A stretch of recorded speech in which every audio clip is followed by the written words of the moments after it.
You mentioned their antisocial behaviour. We've seen in the last couple of weeks 5 families will be evicted from Glass's estate. Evicted, they'll be moved to a new location. Tell us about that.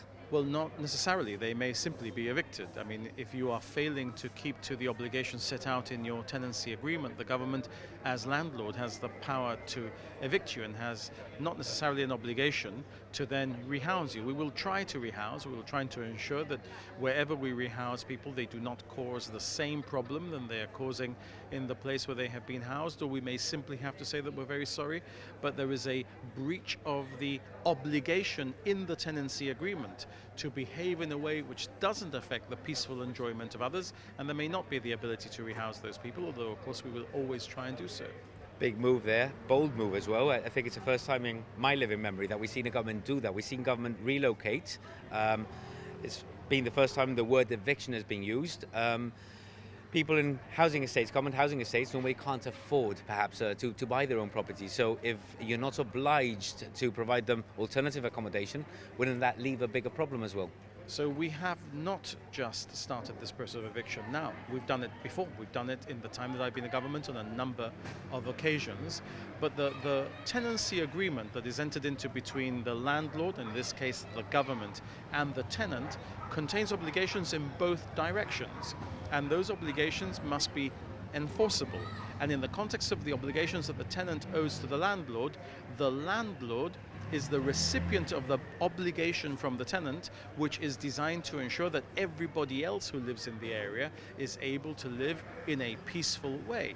And if the tenant fails to comply with those obligations, not one day when they may have a social problem, but on a daily basis, and that is causing serious problems to the others, well, you have to deal with it. And that is the serious problem that you have to deal with, because you have 500 other families that are having the difficulty that this one family is creating. And a chance is given, an opportunity to redress that sort of behavior which is causing the problem is given.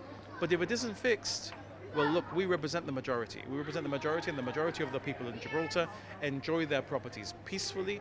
They respect others, they respect their neighbours, and that is what we have to protect. We protect the majority. One important thing you mentioned there, families enjoying their properties. Many have been there for generations even. And that those tenancy agreements, people forget about those tenancy agreements and feel they own that property because they've been there so long.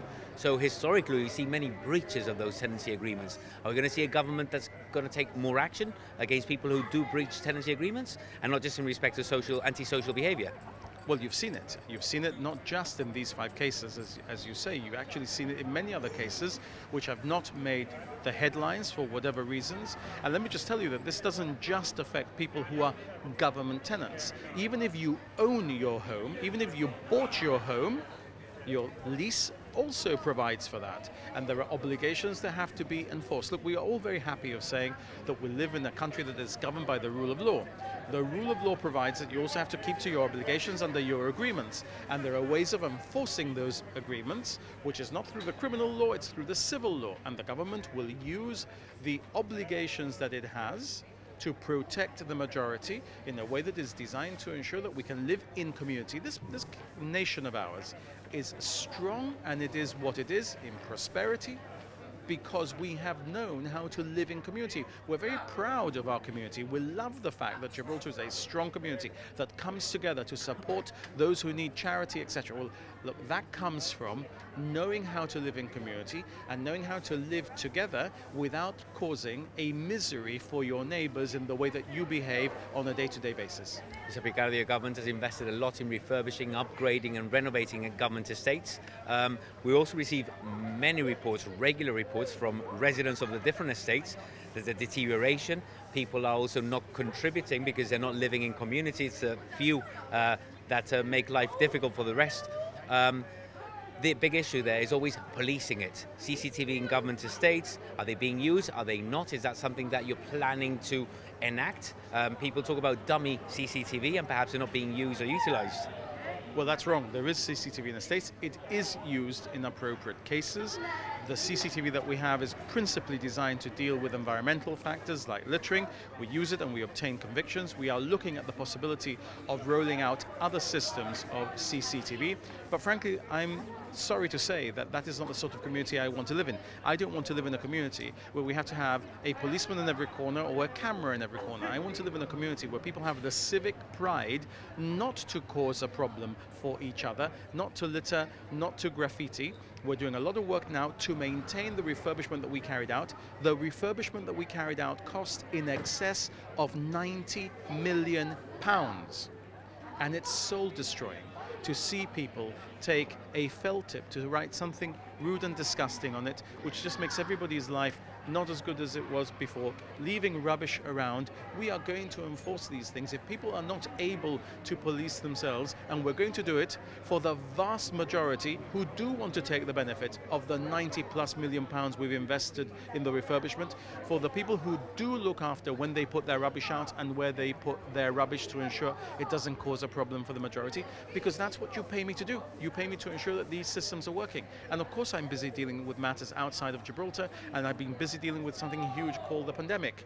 But the whole government team is focused now on making sure that these things are dealt with properly. We're not going to allow them to get out of hand, and we're going to ensure that the Gibraltar that we believe in, which is the Gibraltar that lives in community, is the Gibraltar that prevails. Another big issue, the cleanliness of Gibraltar.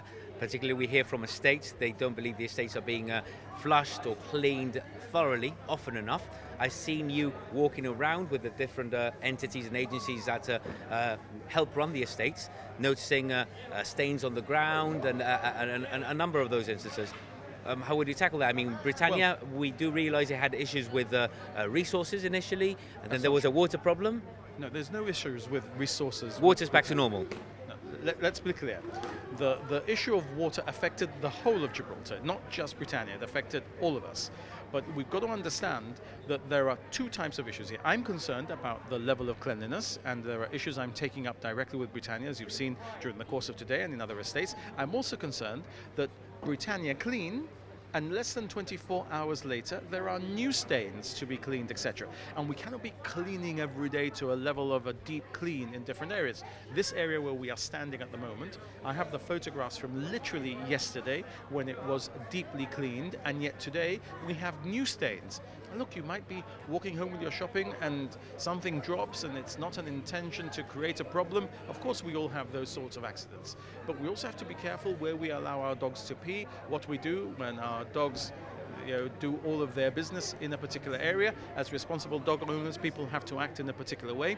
We cannot expect the government to go behind us wherever we go with a broom and a mop cleaning up behind us. We have to ensure that we don't create a mess for ourselves. That's not to say that everything is perfect with the cleanliness systems that we have in place. That's why I'm telling you 6 of one and half a dozen of the other, and we will get this right, because the community in which we want to live is a well-maintained and a well-cleaned community. And what is one of the priorities that you now realise perhaps that you should be addressing at Varyl Begg Estate on your walkabout? Well, I think that one of the issues to look at is the maintenance of the refurbishment. Varyl Begg in particular is an area which I think still needs a deeper refurbishment than the one that was done initially. In Varyl Begg, the issues are different to the issues that I've seen in Laguna and Glacis. In Laguna, the issues are different to the issues in Glacis, although those are geographically closer. Every estate is different. That's why I make sure I go out to the estates to see the specific issues in each estate. And there I also deal with the clinics that people want me to deal with. Your government brought back the turnos, although now it's run by a management company. Would your government consider bringing back the caretakers, the estate caretakers known colloquially as los caseros? It's an idea that's been floated about a few times. Well, it's something that we're doing already, because we have people who are not otherwise involved in working, and we want to deploy the resources that we have as best we can. So we're looking to deploy teams and gangs to different estates to have responsibility for those particular estates. So it's a variation on that theme. Thank you very much.